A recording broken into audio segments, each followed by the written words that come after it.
What's going on, everybody? I'm Terrence, and this is Bank Shipping.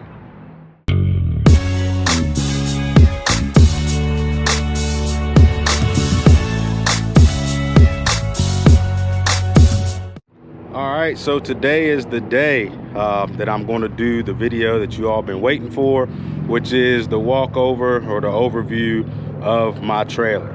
So I picked this thing up the other day after getting the kingpin or the coupler taken off and the regular kingpin added so that it dropped the height. And as you guys can see, it dropped the height considerably.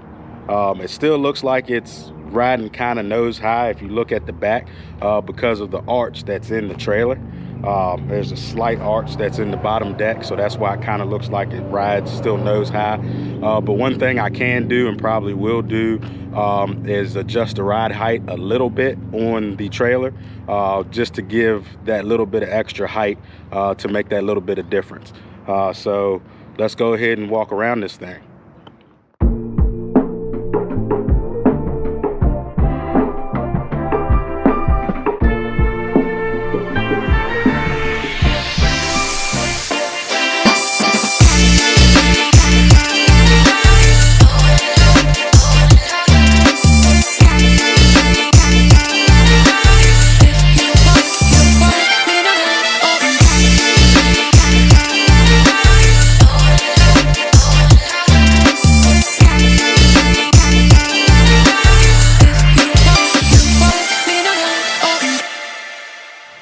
So I will start off by saying this is a Diamond C SDX216.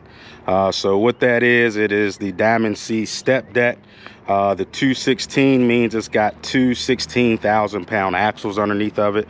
And I did go ahead and add the 40,000 gross package to this trailer. So it is a 40,000 gross trailer with two 16,000-pound axles underneath of it. So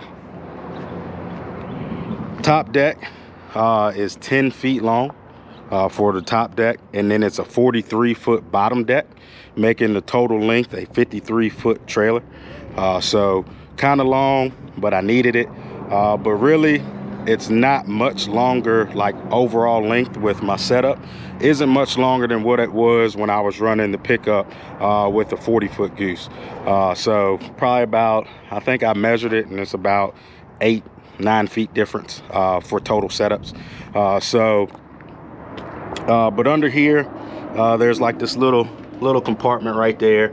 Haven't really figured out what to do with it yet. Right now, I just got my bungees in there because felt like a good place to put them, and I just kind of, it's got like little slats. I'll show you guys.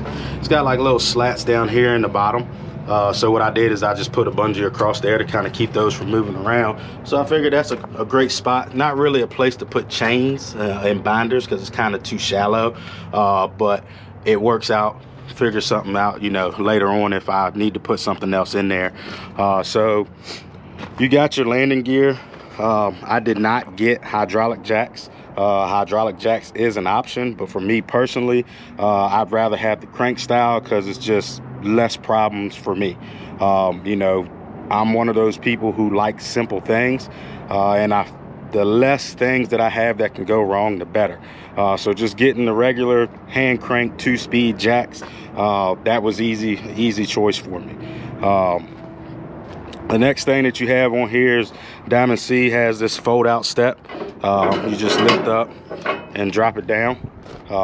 You know, I'm sure you've seen plenty of gooseneck trailers going down the road that have these things bent.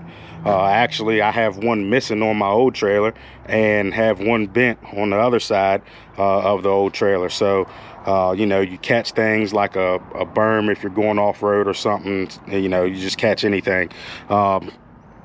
So this little, you know, attention to detail works out great. You know, you're done, flop it up, and then you don't have to worry about hitting anything or it getting caught on anything and bending and messing your trailer up. The next thing is I have two additional toolboxes on here, so that makes it a total of 3 toolboxes. The first toolbox is where I'm keeping all my straps, and the second toolbox is where I'm keeping my chains and binders for now until I figure out something else. If it works with the chains and binders in that toolbox, then I'll keep them in there. If not, then I'll figure something else out. And then on this third toolbox is where you have, oh, my winch strap's in the way. Slide that out the way there. So your third toolbox is where you have your batteries and your compressors and your pump for your air ride, if you get air ride, which I did. So it's got 2 compressors for your air ride, and then I also have electric over hydraulic brakes. So there's your hydraulic pump for that, and then your 2 batteries, of course. There's 2 switches behind that gauge right there to control your pumps for your air ride. I elected to get sliding winches on this thing. You know, for the people that follow me on this channel, you guys know that on my old trailer, I don't have sliding winches. I use ratchet straps. So this was an upgrade for me personally. Makes things a lot quicker, a lot easier. I don't have to tie up straps like I used to. So I ended up getting sliding winches on the trailer. The bottom deck is the only thing that has sliding winches, so I'll still be using ratchet straps on the top deck. Just because on the bottom deck, a lot of times you don't have clearance. So a lot of step decks, even the ones running on semis, some of them don't put sliding winches on that top deck just so you don't get anything caught on your fenders or on your tires when you're making a tight turn. So that's why there's none up there on the top. So there's also right here where your blinker light is and your side marker, there's also another step right there. So that if you need to step up right here, you don't have to walk all the way up front to jump on top of it or jump on top of it. You know, you can just use this step right here. So I like that addition as well. I ended up getting the upgraded suspension, of course, with air ride. You know, they have, I think, 3 or 4 different types of suspensions, but I ended up going with air ride just for the better, smoother ride that air ride comes with. So I did the air ride, and then I also upgraded from the factory 16-inch wheels and went to 17.5-inch wheels. That way I can run a commercial tire.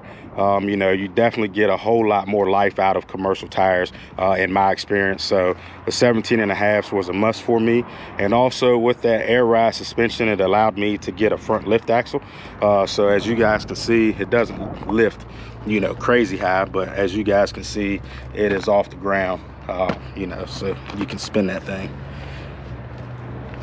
So air ride, front lift axle, 17.5-inch wheels is what I upgraded. Pretty much the only things that I really did upgrade on this trailer, other than adding the 2 extra toolboxes and a couple extra things. So on the rear, you got your you know, your slide out ramps right here, because this is just a straight deck. They have an option for mega ramps and hydraulic dove, but like I said before, I'm the simple type, and the less that can go wrong, the better. So I didn't elect for a hydraulic dovetail and have to deal with hydraulics and things like that. And I'm not a big fan of mega ramps because how they bounce and things like that. So straight deck all the way for me. So with the straight deck, you get the slide out ramps that are 96 inches long, and they just slide in and out of the trailer there. And then I also added caution beacons. So those are on both sides. If you guys do decide to order caution beacons, make sure that you say that you want one on both sides, because if not, it'll just come with one. I found that out the hard way and actually had to get another one added when I got the kingpin, the coupler taken off and the kingpin added. Those guys up there at Fayette Trailers in Pennsylvania, they added another light for me, so super grateful for that. But definitely I did get the caution lights. That way when I do run oversized, I don't have to worry about adding anything to the trailer or like anything like that as far as lighting goes. And there's just a little switch up top, which I'll show you guys, that just turns them on. You just flip the switch and they turn on and flip them off. So pretty much the same deal on this side. The only difference is I did get the 8-foot dunnage rack. I don't have anything in there right now. I've actually today been switching everything over from my old setup to my new setup, you know, straps and chains and things like that. So haven't switched the dunnage over just yet. So that is another upgrade that I did. So basically the upgrades that I did on this trailer was the 2 extra toolboxes, the caution lights, the dunnage rack, the 17.5-inch wheels, and the air ride. It's pretty much all I did to this trailer that wasn't off of, or that was off of stock. I got the regular pine lumber.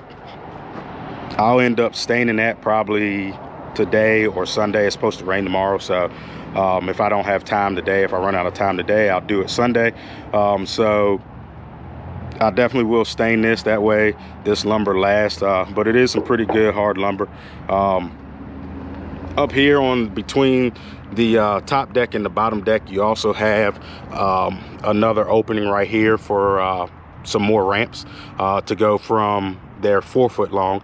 That way, if you're hauling vehicles or something like that, you can get from the bottom deck up to the top deck. So definitely good on that. Plenty of ramps to get anything that you need up on this trailer. So the only thing that I actually do need to add to this is, if you guys can see, when I ordered this thing, I didn't really specify anything about lights. But there's like 3 or 4 lights, 1, 2, 3, 4 lights up here, the little penny lights up on the top deck. And then there's only one right here at the beginning of the bottom deck, and one at the end of the bottom deck. So I probably will add some lights here in the future. I thought about getting those guys up at Fayette Trailers to add it to me, but I kind of needed this trailer back in a hurry, so I can do that on a weekend project or something like that. But that's pretty much, you know, you can come under here and you can see those ramps. That's where those ramps on the top deck are at. And they just, like I said, slide out the back. So that's pretty much the basis of it. I mean, it's a well-built trailer from what I can tell. I haven't had any loads on it yet. So, you know, I'm excited to get something on this thing and see how it pulls with weight. But as far as pulling empty, it pulls like a dream. I mean, it pulls straight. I can't even tell it's back there, at least in the peat. I don't know how it would be being pulled by a pickup or not, but in the peat, I can't even tell it's back here. You know, it rides super good, and it's a big difference from what I'm coming from. You know, my 2010 PJ, you know, had spring suspension and stuff like that, you know, so, and I was pulling it with an older pickup, so I just got beat to death going down the road, you know. Now, and I've stepped up, you know, to a semi that has air ride, and then also an air ride trailer. You know, definitely I'm bracing for impact going down the roads where potholes are that I'm familiar with, and you know, I'm kind of just coasting over those things and not even budging. So it definitely rides a whole lot better than my 2010 PJ. But I'm super excited to get this thing on the road, start making some money with it, get some loads under it to see exactly how it handles. But from, you know, my first impressions, I couldn't be happy. You know, this trailer seems to be very well built, and very capable of handling the weight that they say it can handle. So that's pretty much the overview of it. Hope you guys enjoy your weekend. Hope you guys stay safe, and stay tuned for when we get the first load on this old girl, and I'll talk to you guys later. But as always, let me get up here. Stay prayed up, grind hard, and stay humble.